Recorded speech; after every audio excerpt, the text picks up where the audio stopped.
What's up, GH peeps? What's happening? It's your girl, Tawari Babes, coming at you with a late night review for Friday. That's right, folks. It is Friday. It is May 3rd, 2024. We made it, peeps. We made it. It's Friday. We're done. We're finished. The work week is over. It is time for relaxation. And your girl, I used my vacation day to do my honey-do list. I'm beat up. I'm tired. My every part of my body hurts. I mulched. I did all kinds of stuff outside, guys. But I'm relaxing all tomorrow, so that's really going to be fun. I hope you guys had an amazing Friday, and I hope you guys have an amazing weekend. But anywho, guys, yeah, my eyes are just, yeah, I'm tired, guys. It's like 3 o'clock right now, my time. But I just got through watching General Hospital, and I was like, oh, hell no. I got to talk about this with my peeps, okay? GH was giving some things here, man. I'm sorry, okay. So my only highlight I'm going to stick with right now is I just want Carly. I cannot wait for Carly to snatch Ava's life socket out. I can't wait. After everything she done been through with this chick, and I ain't gonna lie, I ain't gonna sit here in front. It's never been always easy with Ava and Carly. But girl, after the Morgan situation, and now you doing, girl, I cannot wait. It's gonna have to happen. I noticed there ain't been no slapping lately. Yeah, she deserves several. I can't wait for it. But anyway, please leave your highlights and comments in the comment section. On my break today, while I was in between doing work and stuff outdoors, I sat down and read y'all comments. Y'all guys, I love you guys. Y'all be having me rolling. I don't know if I'm gonna be able to do a comment thing tonight. I probably will do it tomorrow. That's what I'll probably do. If I get it done, it'll probably be tomorrow while I'm chilling. We'll see. But anyway, let's talk about it, guys. So it starts off. Josh and Trina are doing a hit run, and I guess that's like when you run fast as hell for short distance or whatever to get your heart rate up. I'm with Trina. No. I used to run long distance. I'm more of a let's just keep going. That short stuff would kill me. And Joss is reconsidering being a doctor after the whole entire Adam situation and just the course load, and she's just not feeling it anymore. She's exhausted just thinking about it. And Trina, she brings up her mom being a doctor and the struggles and how she paid, how it paid off for her, how she eventually loved it. And Joss is like, yeah, I appreciate that for everybody else. But for me, it's a nah. Yeah, it's a nah. She says she respects their passion. And then Trina brings up the fact that she is also behind on credits and would have to play catch up in the summer. And she's just not even trying to do that. And, just working at the gallery. And I'm like, girl, if you don't get your ass into school, what are you talking about? Girl, see, I don't like this. I don't like this. This girl was in love with school. Education was very important to her. I don't like this. She needs this education. And I don't know if they're doing this because they're writing somebody out or somebody might be going to jail.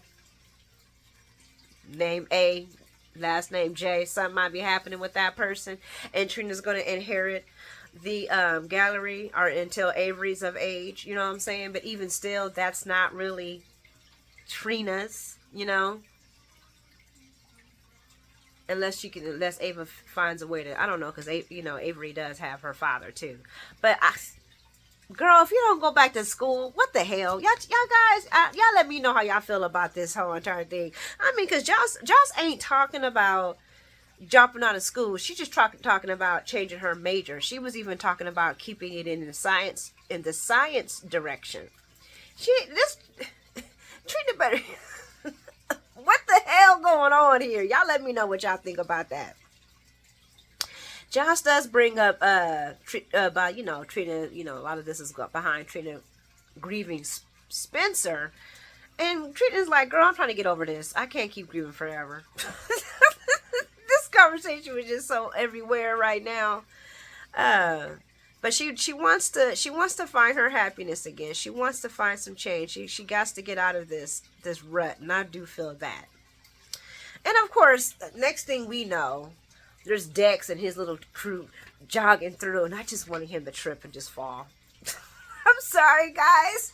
And I'm not saying this because I'm tired. I'm just saying this because that's exactly how I felt when I seen him running. And of course, Joss is all like, and he's all like, gosh, this is what Trina was talking about when she was like, it's sickening and annoying. And then of course now they're working out in the same park. I'm like, yeah, just go figures. Just go figures. So that's basically what they were talking about. I don't think there's too much more. Just going back and forth about, oh, well, she did say she doesn't want to use a spot or take a spot for somebody who really wants to be a doctor. And Trina asked Joss, girl, you still want Dex's Dexy Lexi. And I'm just going to say this. Dex looks terrible. Corny as hell in a cop uniform. In whatever uniform he was, I was like, oh my gosh, this is worse. This is bad. This is bad. No, this is not. No, not the look at all. Like a damn cornball. Just terrible. Moving along to my other people's, the Davis home. Guys, y'all know what? If I could put Sam, Alexis, and Christina and Molly in a boat and ship them out of General Hospital down the river, down the valley, I would definitely do that. I would love to keep Sam. I really would, but Sam of course would be lonely without her sisters and her mom. But those three right there, they could definitely. I mean, I'd be fine with keeping Sam, but yeah. I couldn't believe it when they made Sam Alexis's daughter. I was just like, why, Jesus, why? But anyway, Alexis, Sam, and Christina discuss, the best outfit for Alexis to wear at the hearing. And I don't know, guys. I couldn't see the color difference. Maybe one was bluer or blacker. I don't know, but that was the only thing I seen that was different in the in the suits. I just remember when back in the day, Alexis used to wear the most hideous suits. I was like, can they please get this child into some wardrobe? But maybe that was a style, and I was just not in that style or something. But I just thought she dressed so bad, like so plain. So when she brought that out, I was like, oh, look, Alexis is going back in time. Christina is caught up in baby time, and the fact that she is not sharing her pregnancy with Molly, well, it's sensitive because she, I don't want to make her feel some type of way. What? But what?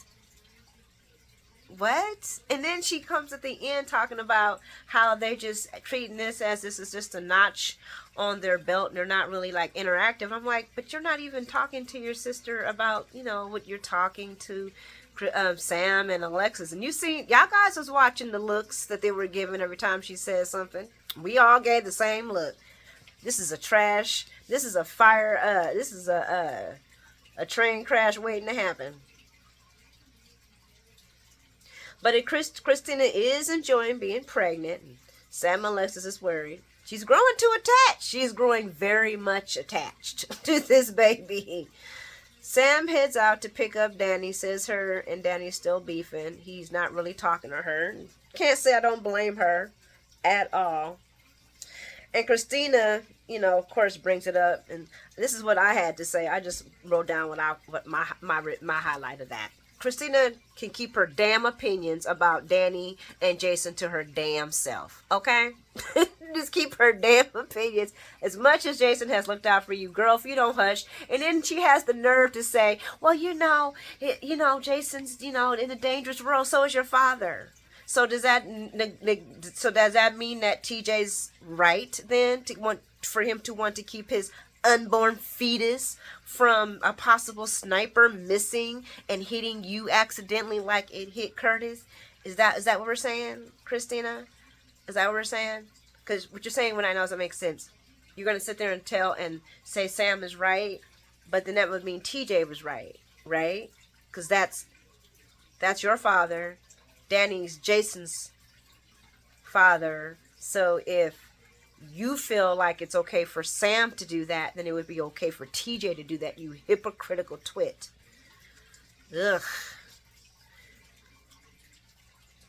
And I'm not shocked also by what Alexis said, because she tried to keep Christina from Sonny, which we can wrap this around. And Christina, how dare you? You should be talking and reaching out to your nephew. You know why? Because you would have went through the same thing he was going through, because your mama was, your daddy didn't even know you was alive first couple of years of your life.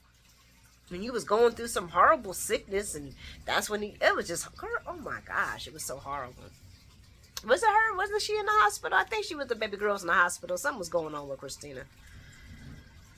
But, yeah. So these two hypocrites, I was like, y'all some hypocrites. Everybody in that house is hypocrites, okay? Even Sam included. There's a bunch of hypocrites. So Christina tells Alexis she's good, but she's worried about TJ and Molly. We worried about the whole situation. Christina brings up TJ's monitoring her eating and forbidding her from seeing her father, and that TJ's behavior is part of the problem. I will agree with her on that. Even though it was real funny about when she was talking about what she was eating all this spicy food and what it was doing to her and her body, and Sam and Alexis is looking like, and I'm like, y'all not gonna say anything about the spicy food? No one's gonna say anything. Heartburn stuff. Yeah, okay. We're just gonna let Christina just walk in the walls. But anyway, she brings up the tension between Molly and TJ. Yeah, we seen that too, but we weren't shocked. That tension should have been there a long time ago, because that couple made no sense. Just made no sense at all. TJ was always doing too much. Always doing too much. And Molly was doing bare minimum. Y'all could probably say, no, Tori, that's not true. But that's what I see. My personal opinion. She then says that TJ looked... Oh, yeah. She said that TJ and Molly looking at the baby like it's an accomplishment for them. And I'm like, girl... We're not even going to talk about all the things that you be trying to put as an accomplishment for you and your daddy. Alexis brings up that maybe she's just being cynical.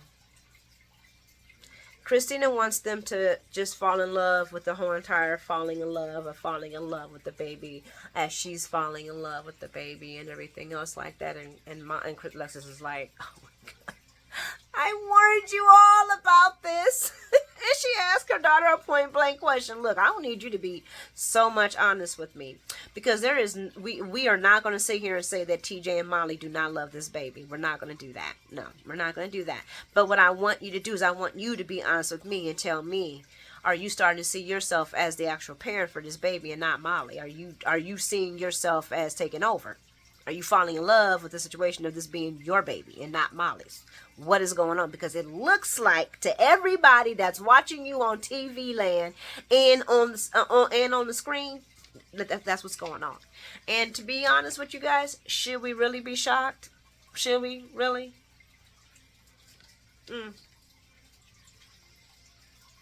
Drew and Nina. Hey, we got a new set, the Congressman's thing, and I'm just like, go ahead on, Frank. Frank is pulling budget and money out of the sky.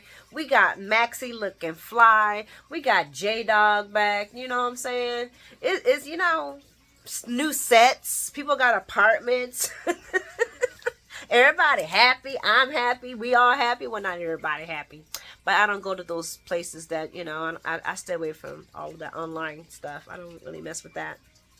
But I'm going to say this, guys, and I know a lot of people are going to be like, Kss. I really like them. I do. I like Nina and Drew. I don't like the fact that Drew, I don't even know if we want to say manipulating Willow, but he's kind of manipulating Willow. He's using his friendship with her to leverage Nina's favoritism, and I hate that, because that's not fair to Willow. And it's not a good look for Drew either. That the fact that he's supposed to be changing Nina and not Nina changing him is kind of making me sick to my stomach. But at the same time, I still like them. It still works. I mean, I think they're the new power couple, and the power couple has to be a little messy. So I'm with it. I'm with it. Drew. I mean, come on, guys. We've had good boy Drew for a long time, and you remember he said he tired of being good boy Drew. Ain't doing him shit. But why he would do that to Willow is kind of fucked up. But anyway. Nina wants to be appreciated for connecting Drew to the congressman, but that she does admit that this is her daddy's connection, but she doesn't want him to, mess this up for her. And Drew tells her he understands what she wants him to do, follow her lead, and be grateful. He then leans in, and she thinks she's going to get a kiss. Nah, he's just unbuckling that seatbelt. And I'm like, yeah, he's seen that. We seen that. Nina, you liking this, Drew? You liking it. You know you liking it, girl. You liking it. And if Drew was a little bit healthier, I would be even happier because I would like for Nina to have somebody. And I would, let's put it out here. Drew is probably the better mate for her. Jax was good though. Jax was good. Yeah, Jax was a good guy. I mean, what did Jax do? I can't remember. Oh, he's just the Carly and the nail thing. Yeah. We're going to leave Jax alone. But Drew's a good guy. Drew's good for her. Jax was pretty good for her, too. The congressman is happy to see Nina, but not too happy to see the suit. He's like, who the hell you bring to my office, girl? I only made an appointment for you. You going to have to come out of here and make an appointment for somebody else.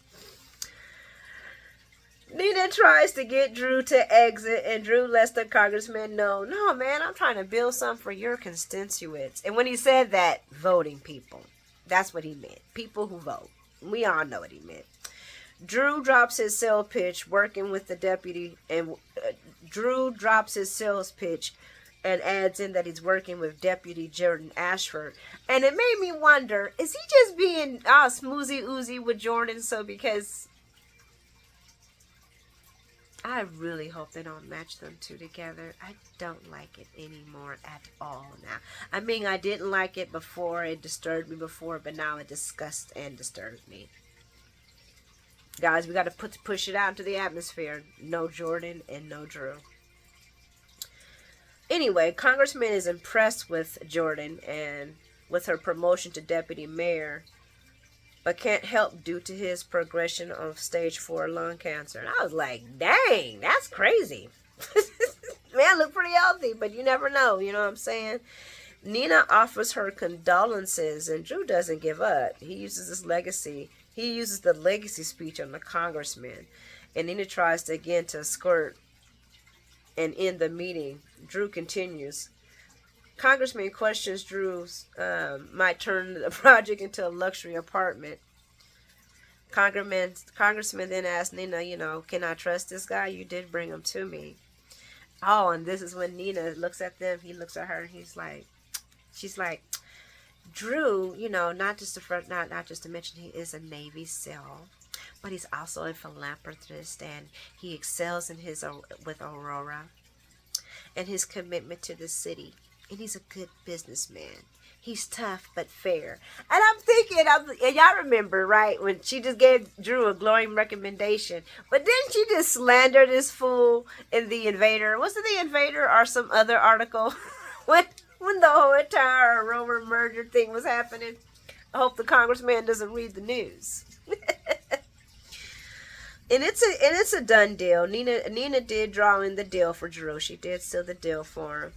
And the congressman gets his name on a park or a building, and the wife gets to cut the ribbon. And I'm looking at them and he turns and looks at her and smiles. He's like, yeah, the new power couple. I'm with that. I am with that. But I want Drew to change her more. I mean, I can take an edgier Drew, but not a manipulative, swervy Drew. That's not cool. I don't want that Drew. Okay, guys, so I have fought long and hard, because you know how normally I'm talking about somebody and where they stay, I'll say so-and-so's house, or this is house. So I would like to say this is Sam and Dante's penthouse, but is it Dante's penthouse?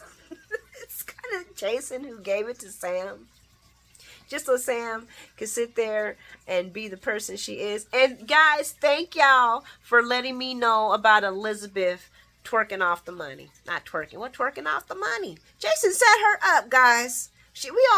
Got me over here feeling all. I forgot all about him buying a house, I forgot all about the trust funds. I really forgot about a lot. And she was messing with these kids' livelihoods. I'm honestly not surprised that she would fuck that up, though, because Elizabeth is just... Jason should have put her with a business person, because I wouldn't trust her with that kind of money. I wouldn't trust her with a lot of shit, though. But anyway, we're going to mosey on over to Sam's penthouse, and Sonny visits Dante to bring him some new gloves to work the bag, and mentions that Dante is his only family now that he trusts. And I'm like, this line is starting to become a little lame there, Sonny. Sonny is now second guessing Diane. I'm like, okay. Now if we don't see that this is reaching, this is like, okay, now you can't trust Diane either. Now she ain't no good. Because she works with Jason. And then he mentions, and then Nina signed the divorce papers. I'm like, you sent them to her. What did you expect to happen, Sonny? You send someone divorce papers. They signed them eventually.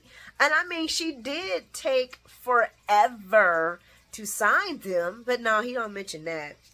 He just mentions that she's Judas like everybody else, or a traitor like everybody else. Dex a traitor, Jason a traitor, Michael a traitor, Carly a traitor. Wouldn't you like to be a traitor too? Be a traitor.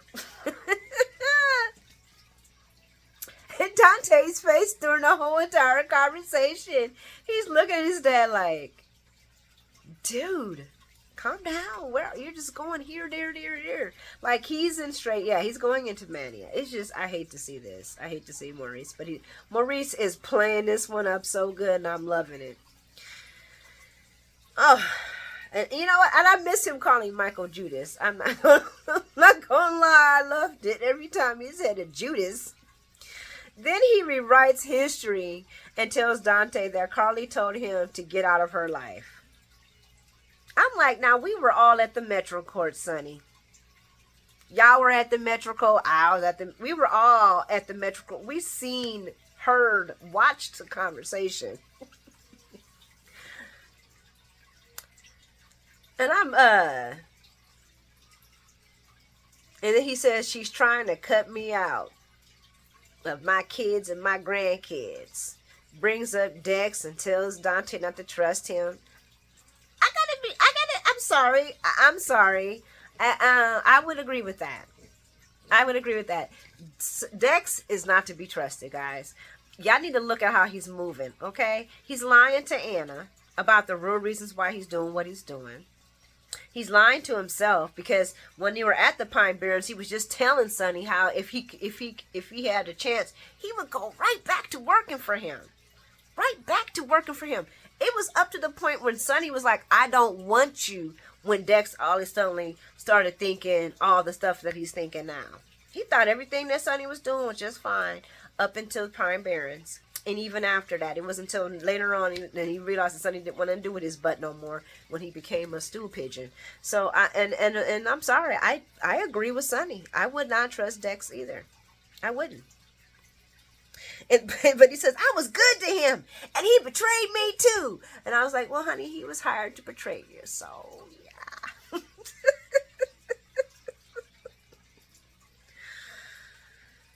So he heads out, and then Sam comes in, and she asks, is Danny home?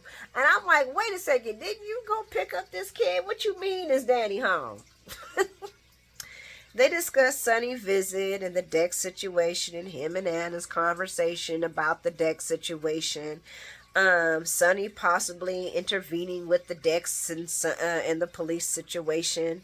And Dante's worried that he's not setting boundaries between him and his dad like he used to anymore. Now he's just more or less the son that's worried about his father and trying to protect his father. I'm going to say that Dante's had this before, all of this this feelings, these emotions, this is not new for him. He's definitely been in this situation where he's questioning his loyalty to his badge and his love for his father.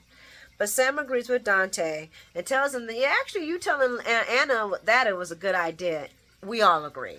This is not a good fit for we would rather Dex just leave. Well, myself, I'm pretty sure there's some Dex lovers out there like, no, Taweri, we like that. Dexy Lexi.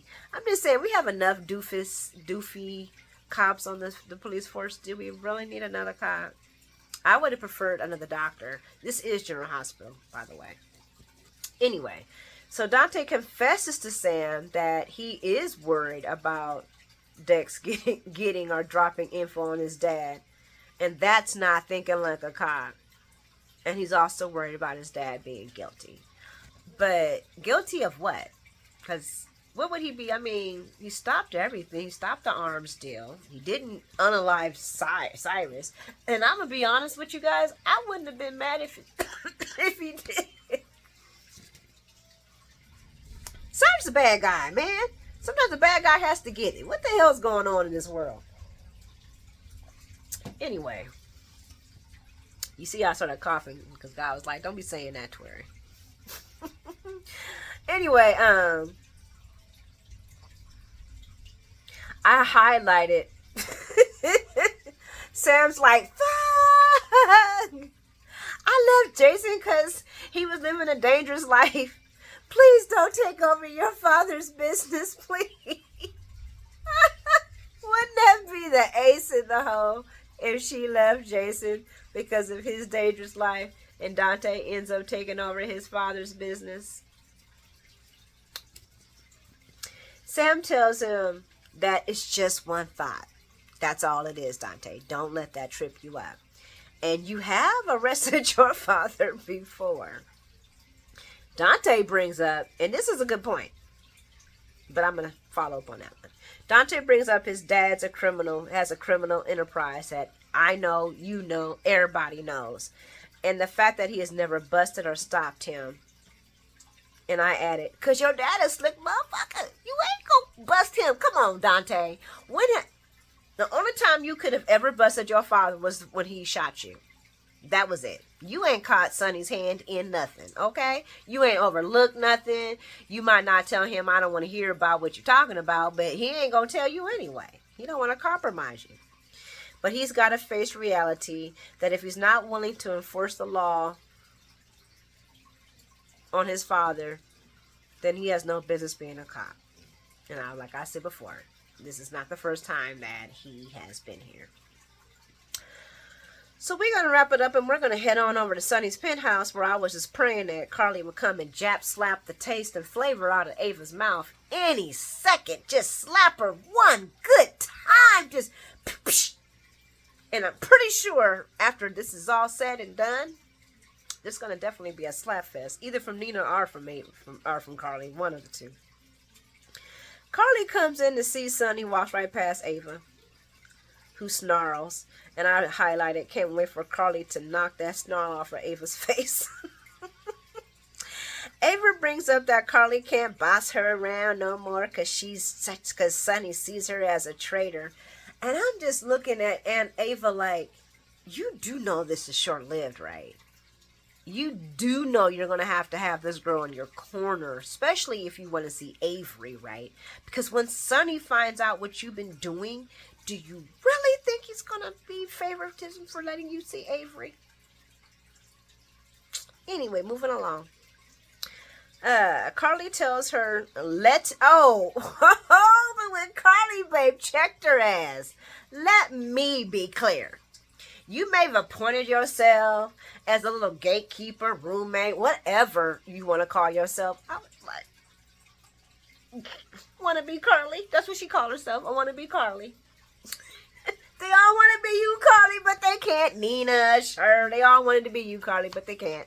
So y'all can come for me. Be like, Daddy, she ain't trying to be her. Yes, she is. They all want to be Carly. They all want to be in Carly's footsteps. They all want Carly's man, and they want to be in Carly's footsteps. And Carly like, y'all can have this.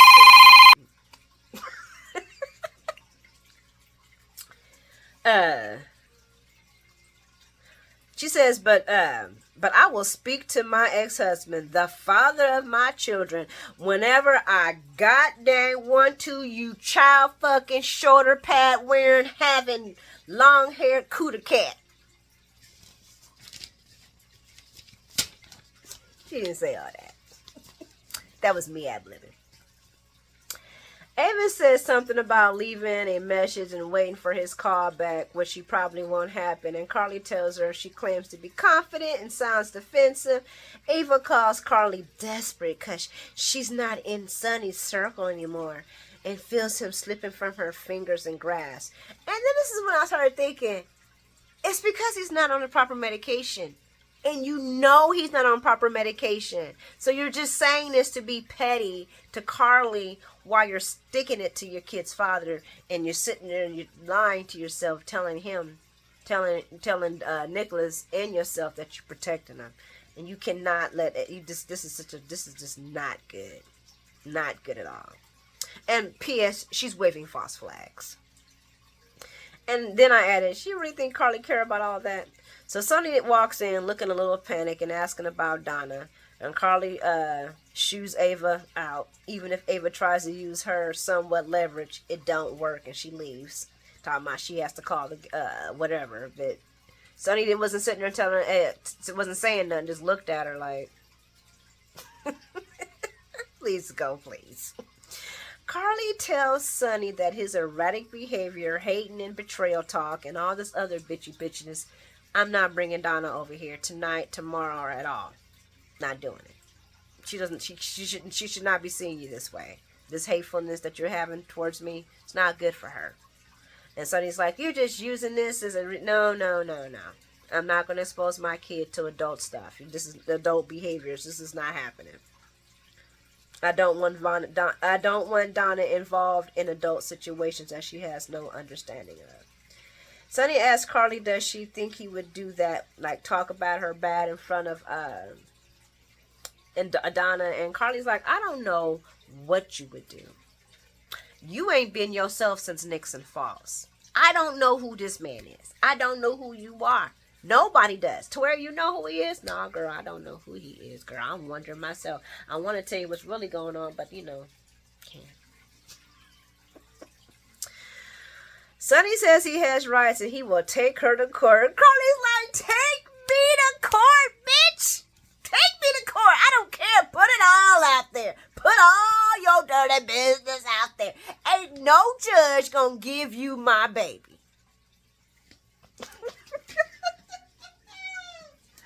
Oh, damn. Sonny says she's getting everybody in the family to turn against him. Why? Because of Jason. And that's when things start to click for Carly. And she starts to look at him and she's like, oh, hell no.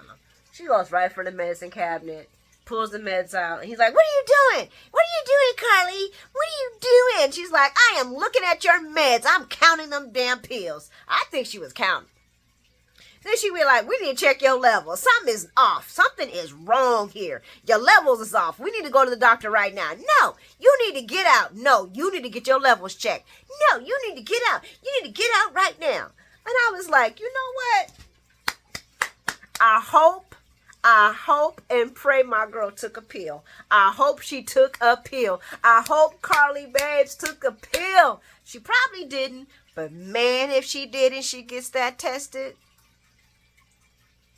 Now, Ava might have a play in this because she might see this as a way to really cement Sonny's trust in her is by finding a way to prove that those pills have been tampered with. Probably. Who knows?